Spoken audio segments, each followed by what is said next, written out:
మీ పోర్ట్ఫోలియోలో 5 to 10 mutual funds ఉన్నాయా? అవి నిజంగా డైవర్సిఫైడ్ పోర్ట్ఫోలియోనా లేక జస్ట్ కన్ఫ్యూజనా? Number 1 goal first. ముందుగా మీ ఫైనాన్షియల్ గోల్ ఏంటో క్లియర్ చేసుకోండి. Number 2 time horizon. గోల్ కి ఎంత టైం ఉందో దాన్ని బట్టి ఇన్వెస్ట్మెంట్ స్ట్రాటజీ ఎంచుకోండి. నెంబర్ 3 risk profile.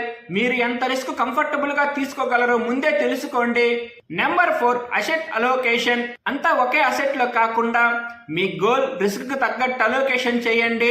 Number 5 over diversification వద్దు. ఫండ్స్ ఎక్కువ ఉంటే పోర్ట్ఫోలియో బెటర్ కాదు. ఒకే కేటగిరీలో ఓవర్ ల్యాప్ ఉండొచ్చు. Number 6 review rebalance. ప్రతిరోజు పోర్ట్ఫోలియో మార్చకండి. అవసరమైనప్పుడు రివ్యూ చేసి రీబ్యాలెన్స్ చేయండి. పోర్ట్ఫోలియో బిల్డ్ చేయడంలో ఫండ్స్ సంఖ్య ముఖ్యం కాదు. మీ గోల్, రిస్క్, టైం అరేంజ్కి సరిపోయే సరైన అలోకేషన్ ముఖ్యం. స్మార్ట్ గా ప్లాన్ చేయండి. డిసిప్లైన్డ్ గా ఇన్వెస్ట్ చేయండి.